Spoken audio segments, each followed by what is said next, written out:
Please, one piece of bread. It was on an exceptionally cold New Year's Eve night. The doorbell rang, and when I opened the door, there stood my 5-year-old granddaughter trembling. In a sudden turn of events, I hurriedly brought her inside and quickly prepared a warm meal. My granddaughter eagerly devoured the bread. After filling her stomach, she hesitantly began to share her circumstances. It turned out to be a shocking truth about my son's family and granddaughter that I had been unaware of. I am Shannon Watts. 3 years ago, my husband passed away, and at the age of 65, I quit my part-time job to live alone on my pension. Although my husband left me some assets, I enjoyed a modest life on my own terms. However, there was one thing that concerned me. It was about my son Nolan and his child, who had left home after getting married. Nolan and his wife Riley were living off the rental income from the apartment left by my late husband. Upon inheriting the assets, the two quit their jobs. Especially Nolan, who had always disliked working, started living a carefree life with the rental income, not worrying about money. Since then, their attitude towards my adorable first grandchild, Heather, also bothered me. Before Heather was born, my son and his wife strongly desired a boy.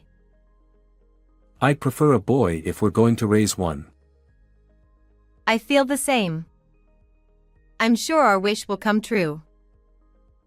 Having such conversations, they didn't ask about the baby's gender before childbirth. However, when they found out it was a girl, they were clearly disappointed. After Heather's birth, every time I visited my son's house, I felt something was amiss. Grandma, let's play. Sure. What would you like to do? Drawing. Saying that, Heather laughed happily, and her clothes, full of loose threads, were obviously secondhand to anyone. The oversized, baggy pants looked like they belonged to a bygone era and were ready to slip off any time. Hey, Nolan, Riley, wouldn't it be better if Heather had slightly smaller clothes?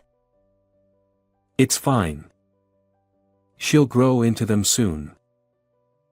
Yeah. Besides, she'll outgrow them anyway, so it's a waste. Even when scolded, they showed no concern whatsoever. More importantly, Riley, I want that wristwatch. Again? Well, fine.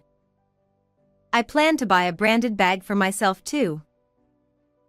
Ignoring their daughter, they chatted about such things with laughter.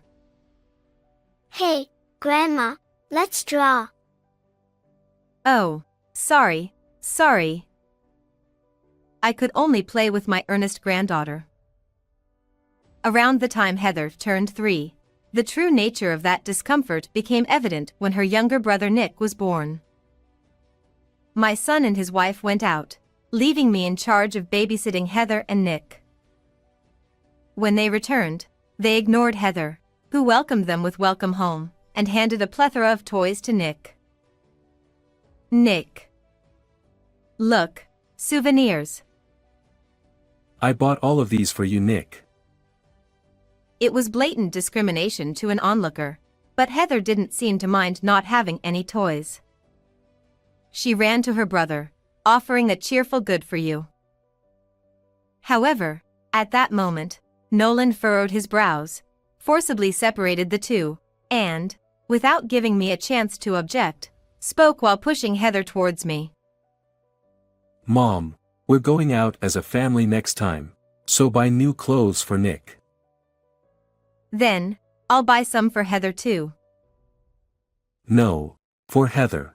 New clothes would be a waste, and if you give us cash, that's enough. Without waiting for my response, Nolan returned to Nick and Riley. After all, boys are adorable. Doesn't Nick resemble my brother in the eyes and all? Oh yeah, he looks a lot like him. I'm looking forward to him growing up. The conversation of my son's couple was audible to both Heather and me, and I was fed up. Riley loved her brother, and from the beginning of their marriage, she had expressed a preference for a boy. Nolan, too, had a longing for male siblings since childhood, and the favoritism towards Nick was blatantly growing, leaving a widening gap in the treatment of Heather. I can't let this continue. Unable to endure my son's family any longer, I unintentionally spoke out. While I understand that Nick is cute, your children are not just one. What's the matter? Don't raise your voice so suddenly. Nick will be surprised. Even so, I can't let Heather hear such conversations. Huh? Can you please not meddle in other people's families? We're raising Heather just fine. That's rude. Riley's right. It's none of your business, right? Nolan's yelling made it clear that Heather was on the verge of tears. There were still many things I wanted to say to them, but seeing Heather frightened by her displeased parents, I realized something. If I argue back here, Heather's treatment will worsen. In that case, I decided to make sure Heather could find solace at least when I visited. However, contrary to my feelings, the chances of meeting my son's family gradually decreased. I wonder if Heather and Nick are doing well. I felt lonely not being able to see my growing grandchildren day by day. And time passed until, before I knew it, it was New Year's Eve. That winter was particularly cold, and while preparing dinner early and watching TV with concern about whether my grandchildren caught a cold, the doorbell rang around 8 p.m., and I tilted my head in wonder. Since there were no plans for visitors that night, I opened the front door with curiosity, and there stood Heather with a face that seemed about to cry, trembling. What happened at this hour? Please, one piece of bread. Emaciated, with a pale complexion, Heather begged for bread in a small voice, and I was speechless. Even looking around, there was no sign of my son's family. Did she come to my house alone? Surprised, I supported her chilled body and invited her into the house. In the living room, Heather was seated, and I quickly prepared a warm meal. As Heather enthusiastically devoured the bread in front of her, tears welled up in her eyes. When Heather, now full, calmed down, I gently inquired, "Heather, where are Mom and Dad?" They've been on a trip with Nick since 3 days ago. What? You haven't eaten anything during that time? I had some snacks, but they ran out quickly, and I haven't had anything to eat for the past 2 days. Heather's feeble response ignited intense anger towards my son and his wife. Do you know why they didn't take you with them? Dad and Mom said it's because I'm a girl. Leaving you behind for such a reason. I clenched my fist, feeling that this was going too far. I was hungry and couldn't bear it. I'm sorry. There's no need for you to apologize, Heather. Seeing my granddaughter apologetic and with a trembling voice, I felt a tightening sensation in my chest. Moreover, this wasn't the first time such a thing had happened. They told me not to tell anyone about it, Heather also revealed. But I couldn't take the loneliness anymore. Heather must have endured it for a very long time. I don't want to anymore. I want to be with Grandma.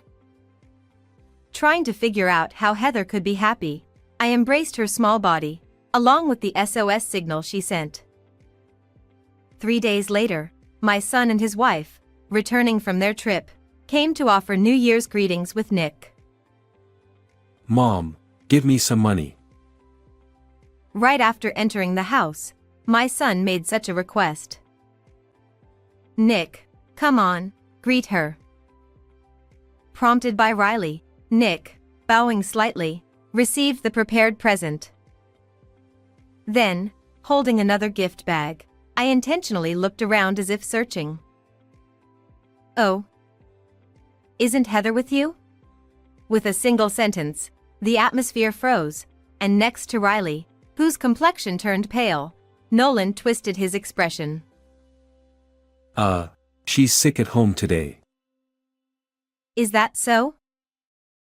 I effortlessly stepped aside, and, visibly relieved, the two of them beside Riley displayed tension. How can they lie so easily? Since New Year's Eve, Heather has been at my house, so I had her hide before my son's family arrived. To corner my son and his wife, who were unaware of this, I needed more evidence. I began my move to punish while living with Heather. First, because I couldn't give Heather the present, I went to my son's house again on a different day. Mom. What's wrong, all of a sudden? I came to give Heather a present. Heather is out playing right now. Then I'll meet Nick and leave. Is it okay if I come in? Ignoring the uneasy son and his wife, I entered the house, gave Nick the snacks I had brought, and left after a while. And then, 2 days later, I called my son, saying, I have something to discuss about real estate. Hearing that, Nolan and Riley came to my house with Nick without any doubt. Mom, is it about giving us property as a gift during your lifetime? That would be a big help. Thank you. Even before I said anything, the two of them were getting excited on their own. Wait a moment. What are you two talking about? Huh. You mentioned a discussion about real estate. Yes, there is a discussion about real estate. But before that, there's something I want to ask. Whether they wanted to talk about the gift of property in a hurry or they looked impatient, I confronted the two of them head-on. Where is Heather exactly? It's been 2 weeks since I took care of Heather, but during that time, the two of them didn't show any signs of searching for her whereabouts. About that. She's not feeling well today. You don't need to lie anymore. Despite their stumbling, the two tried to deceive me, so I showed them a certain video. In that video, my son and his wife were celebrating Heather's disappearance. It's good that Heather is gone, said Nolan, and Riley, excitedly, now we can use all the money for Nick. In addition, they eagerly awaited the inheritance that would come from me. Even if you notice Heather's absence, there's nothing you can do, they belittled me and laughed together. Why do you have something like this? Actually, when I went to my son's house to give a present, I secretly installed a hidden camera to avoid being noticed by the two.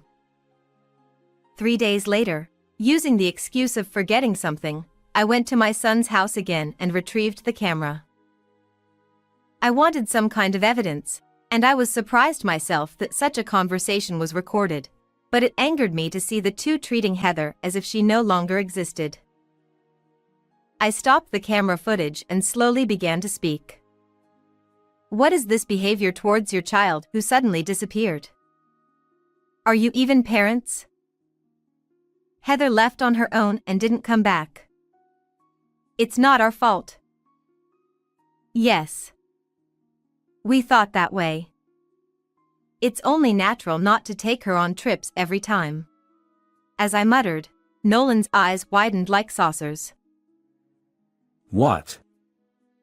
How do you know about that?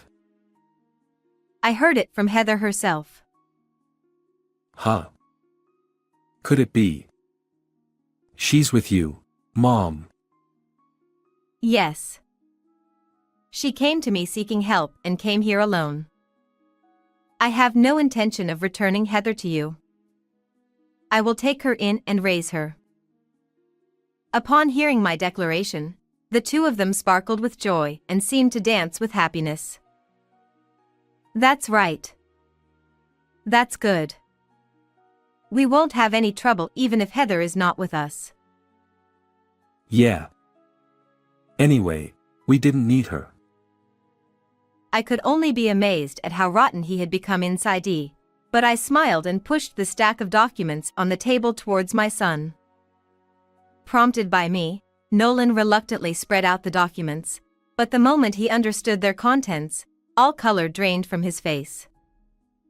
It was a move-out notice written by the residents of the apartment from which my son and his wife were earning rental income. Actually, that apartment originally belonged to my husband and me, so most of the residents, having lived there for a long time, were acquaintances of mine. When I visited each one of them, they told me about the dissatisfaction since my son's couple took over the management.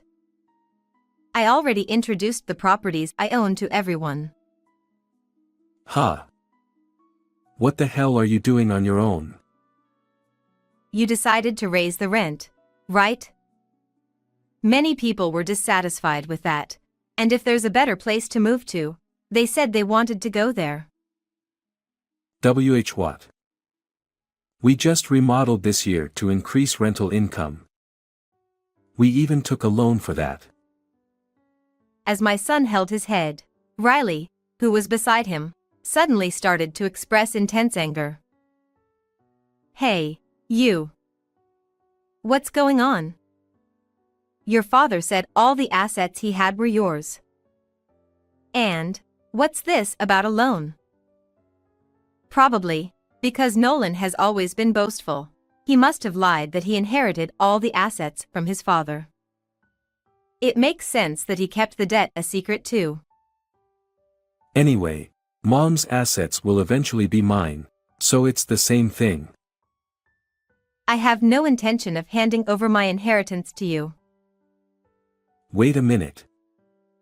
Without the rental income from the apartment, we can't live. That's because you quit your job. Our connection ends here. Live with Riley from now on.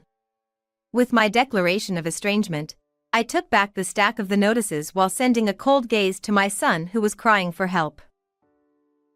I'm already consulting with a lawyer about Heather's situation. I don't mind going to court. Fine. I'll give Heather to you, Mom, so give me money in return. That's right. Just provide an amount that won't make us struggle for a while, and we'll give you that child. What nonsense are you talking about? And, you two are not in a position to pay. Be prepared, as I will claim compensation for what you've done to Heather. With a firm statement, I kicked my son and his wife out of the house. Returning to the room, my hidden granddaughter peeked her face. It's okay now, let's continue living together. Heather. Grandma. Thank you. I hugged Heather, who came to me happily, with strong arms. Afterwards, my son and his wife spent their days dealing with the $20,000 compensation I demanded and repaying the debt from the apartment's renovation. With the sudden decrease in residents, the two, almost without any rental income, struggled to make ends meet, each doing harsh day labor to earn a living. On the other hand, I'm enjoying a new life with my granddaughter. I had secured an agreement with Nolan and Riley to regularly let Heather and Nick meet, so they play together happily 3 times a month. The once reserved Heather is now a lively and cheerful girl. My greatest joy is to watch her as she walks through life. How was this story? Please subscribe to the channel. See you in the next video.